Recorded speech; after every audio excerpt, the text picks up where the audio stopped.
आपका स्वागत है मौलिक क्लासेस के इस ऑनलाइन लेक्चर वीडियो में। मेरा नाम तनुज कुमार और मैं इस चैनल के माध्यम से आपके सामने स्टैटिस्टिक्स से रिलेटेड लेक्चर वीडियोस लेके आता हूं।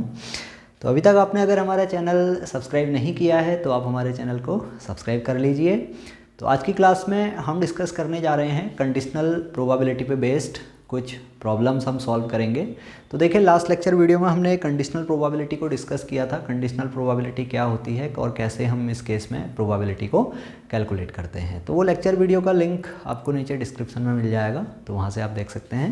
तो देखिए, जैसा कि मैंने एक क्वेश्चन यहाँ पे नोट किया हुआ है, कंडीशनल प्रोबेबिलिटी पे बेस्ड ये क्वेश्चन है, तो इसे हम सॉल्व करने की कोशिश करते हैं। देखिए, from a city population the probability of selecting a male और a smoker is 7 divided by 10।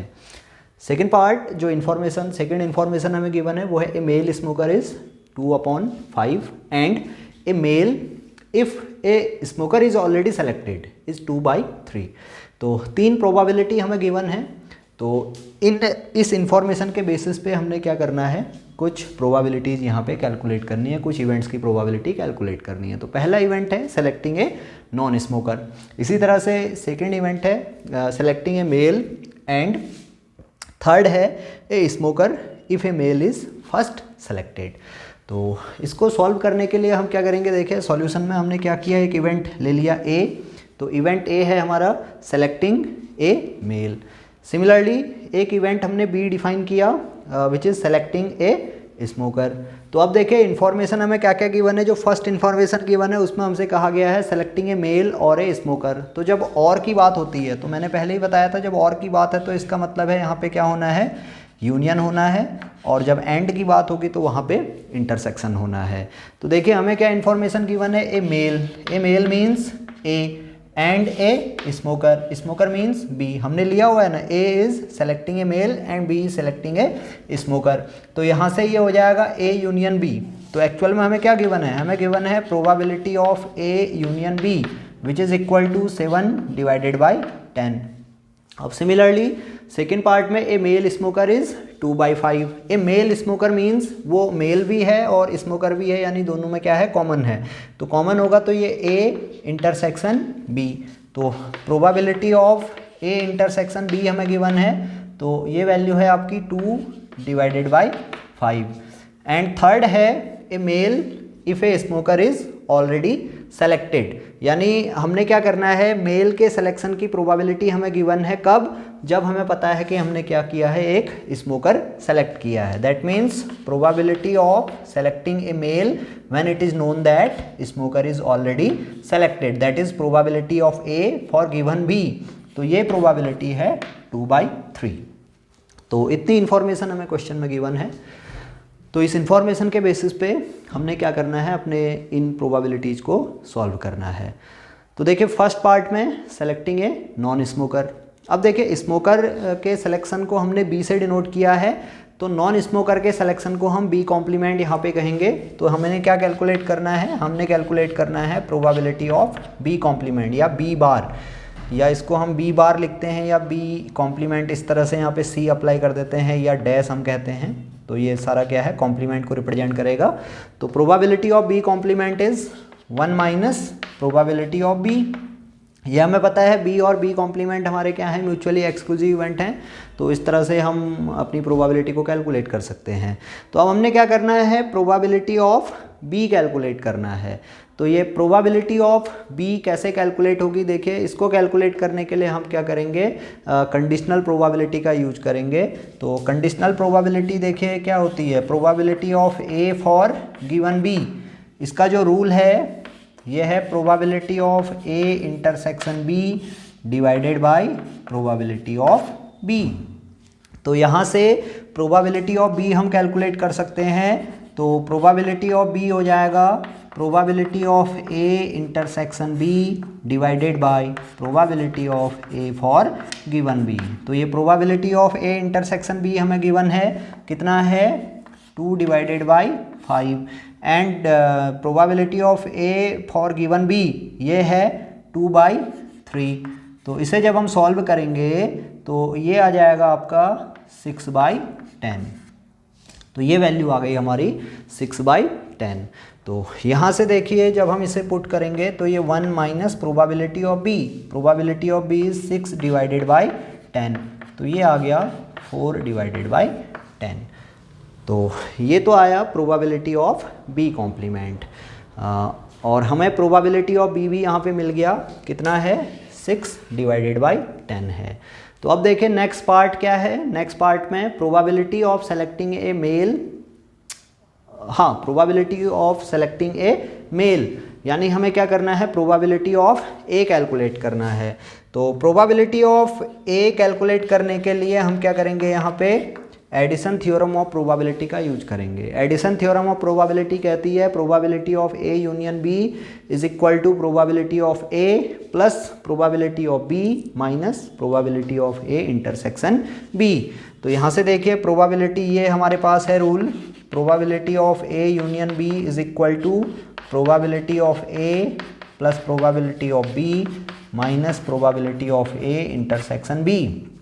तो यहाँ से प्रोबेबिलिटी ऑफ ए, ये वैल्यू हो जाएगी probability of A union B minus probability of B plus probability of A intersection B.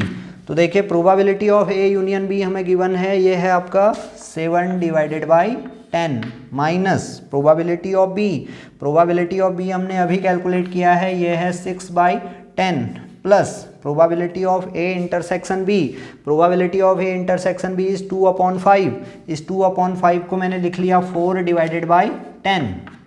तो देखिए जब इसे सॉल्व करेंगे तो 7 minus 6 that is 1, 1 plus 4 that is 5, तो ये वैल्यू आ गई 5 डिवाइडेड बाई 10 दैट इज 1/2।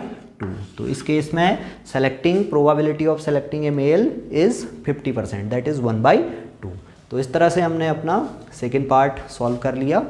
तो अब देखिए थर्ड पार्ट हमें सॉल्व करना है। थर्ड पार्ट है probability of selecting a smoker if a male is first selected. तो हमें कैलकुलेट करना है probability of B when it is known that a male is selected. तो ये हुआ probability of B for given है, इसका मतलब हुआ probability of selecting a smoker when it is known that a male is already selected. तो ये probability rule के बेसिस पे हो जाएगा probability of A intersection B divided by probability of A. तो probability of A intersection B हमें given है, probability of A हम कैलकुलेट कर चुके हैं। Probability of A intersection B हमारे पास कितना था, A and B that is 2/5। This is divided by probability of A, probability of A अभी हमने कैलकुलेट किया था, ये 1/2 आया था, तो ये वैल्यू आ गई 4/5 दैट इज 8/10 इसे हम कह सकते हैं। तो ये हमारा आंसर हो गया। इस तरह से हम अपनी प्रोबेबिलिटी यहाँ पे सॉल्व कर सकते हैं। तो देखिए ये तो क्वेश्चन था कंडीशनल प्रोबेबिलिटी पे बेस्ड। अब एक क्वेश्चन और हम चेक करते हैं।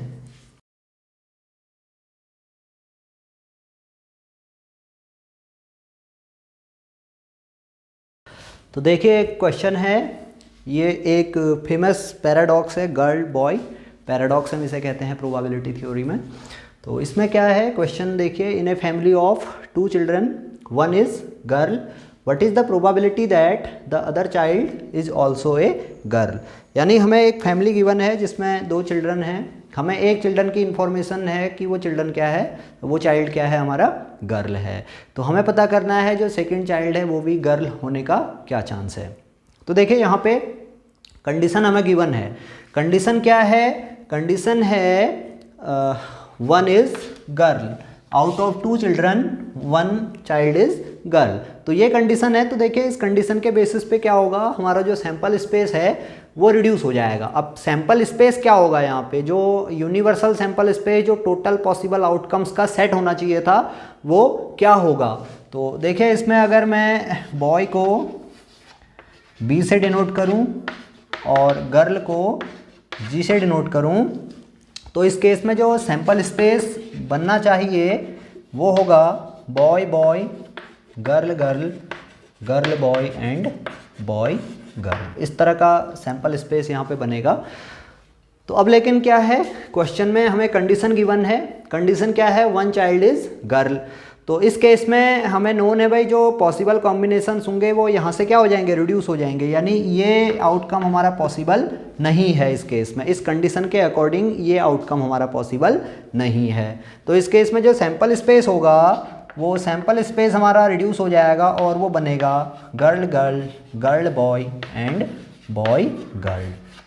तो देखिए जो total number of possible outcomes हैं या नंबर्स इन एस जिसे हम कहेंगे ये है हमारा 3। अब आते हैं क्वेश्चन पे। क्वेश्चन हमसे कहा गया है what is the probability that the other child is also a girl. अब इसके फेवर में, इस इवेंट के फेवर में कितने आउटकम हैं, सिर्फ एक आउटकम है।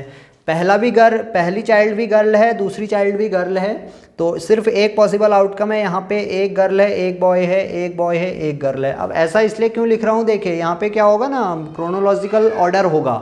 क्रोनोलॉजिकल ऑर्डर मीन्स पहला चाइल्ड हमारा गर्ल है तो दूसरा चाइल्ड गर्ल होगा। इसी तरह से इस केस में पहला चाइल्ड गर्ल है, दूसरा चाइल्ड बॉय है। इस केस में पहला चाइल्ड बॉय है, दूसरा चाइल्ड गर्ल है, तो इसलिए हम इसे क्या कहते हैं, गर्ल बॉय पैराडॉक्स भी इसे हम कहते हैं, क्योंकि हमें ये सैंपल स्पेस इस तरह से बनाना होगा। अब देखा जाए, लॉजिकली देखा जाए तो लॉजिकली हमारे पास सिर्फ इतना सैंपल स्पेस बचता है। यहाँ पे भाई एक क्या है, दोनों या तो गर्ल होंगी या एक गर्ल होगा या एक बॉय होगा। लेकिन यहाँ पे क्या होगा, क्रोनोलॉजिकल ऑर्डर भी हमें क्या करना होगा, कंसिडर करना होगा। तो जब क्रोनोलॉजिकल ऑर्डर कंसिडर करेंगे तो ये हमारे पास सैंपल स्पेस बन सकता है।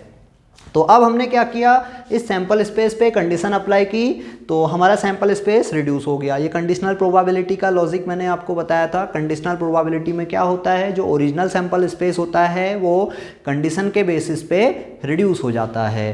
तो इस केस में सैंपल स्पेस के जो पॉसिबल आउटकम्स हैं वो 3 हैं, और जो फेवरेबल आउटकम है वो यानी जिसे हम एम कहेंगे वो कितना है, सिर्फ 1 है, जिसमें हमारे दोनों क्या होंगी, गर्ल होंगी। तो इस केस में प्रोबेबिलिटी क्या हो जाएगी, probability of getting girl girl this is 1/3। तो इस तरह से हम यहाँ पे अपनी प्रॉब्लम को सॉल्व करेंगे। तो आई होप कि आपको कंडीशनल प्रोबेबिलिटी समझ में आ गई होगी क्या होती है और कैसे हम इसे कैलकुलेट करते हैं। तो एक बार और इसे हम रिवाइज कर लेते हैं। देखिए probability of A for given B, ये हमें गिवन है probability of A intersection B divided by probability of B.